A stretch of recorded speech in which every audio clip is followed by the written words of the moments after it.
시민 언론 민들레에 역대급 특종이 터졌습니다. 이재명 대표의 어처구니 없는 선고를 만든 백현동 건 관련해 박근혜 정부의 이재명 시장을 향한 사실상의 협박 문건이 발견됐습니다.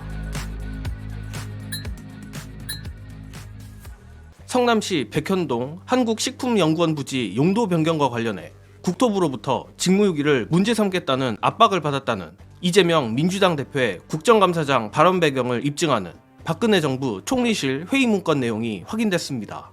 또한 당시 청와대 회의에서 박근혜가 직접 회의를 주재해 사생결단하고 규제개혁을 밀어붙여야 한다고 발언한 사실도 확인됐습니다. 참고로 국토부가 성남시에 보낸 압박 문건과 직무유기 문책 압박의 배경으로 볼 수 있는 박근혜 정부의 움직임이 언론에 확인된 건 이번이 최초입니다.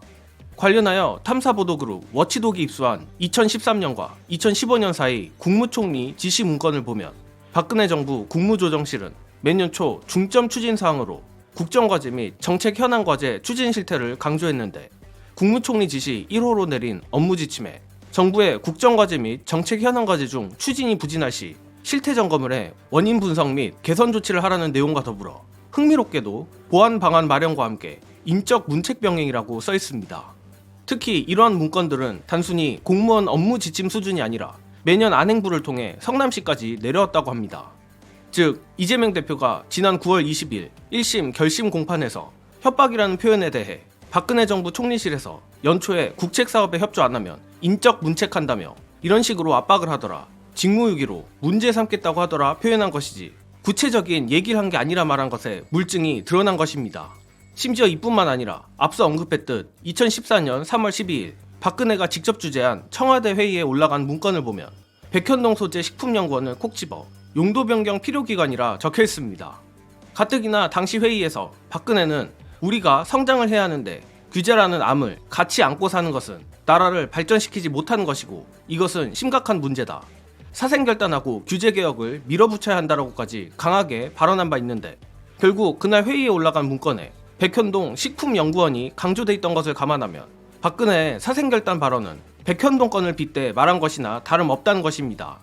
또한 이 박근혜의 사생결단 발언 외에도 보도에 따르면 국토부와 청와대에서 식품연구원 부지 매각 관련 회의가 2차례 열린 바 있고 관련한 정부 부처 회의 역시 무려 35회나 있었던 사실이 밝혀졌으며 감사원까지 식품연구원 매각 압박에 동원된 정황이 드러났다고 합니다. 그런데 역시 문제는 재판부입니다.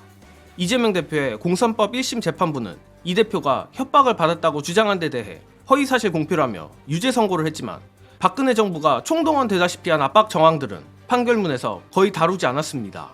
특히 박근혜가 사생결단이란 단어까지 썼던 2014년 3월 12일 회의에 대해서 한성진 판사는 용도지역 변경 수위가 특정되지 않았고 의무조항을 이용하는 것까지 확정된 것은 아니었다라는 기괴할 정도의 널널한 판단을 내렸는데 뒤늦게나마 당시 정황이 적나라하게 드러난 문건들이 오늘 언론에 나온 만큼 2심이 과연 1심만큼의 정신나간 판결을 내리기는 상당히 부담스러워질 것으로 생각합니다. 그리고 이뿐만 아니라 정권과 사법부에게 또 하나의 역대급 대재앙이 다가오고 있습니다. 바로 어제 군검찰이 3년을 구형하여 엄청난 공분을 샀던 박정훈 대령 항명죄 재판인데 마무리로 사법부 역시 윤석열 정권 및 검찰과 함께 거대한 역풍을 맞을 수밖에 없는 이유 공유드리며 이번 영상은 여기까지 하겠습니다.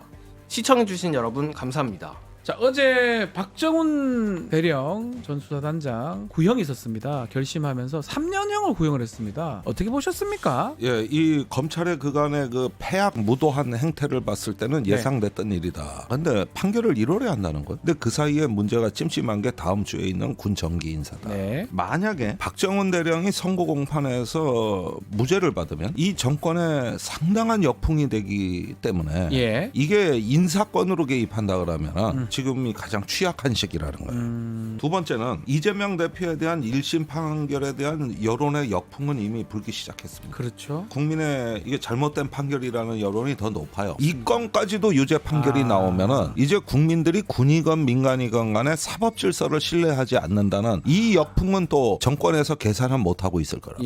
그러다 보니까 지금 마치 노무현 대통령 탄핵이 보수의 몰락을 가져왔듯이 지금의 이런 일련의 재판 기소 들이 이게 오히려 국민의힘의 명을 단축하는 지금 그 굉장히 중요한 역풍의 한가운데 놓여 있습니다. 그러니까 군 판사도 딜레마지 사실.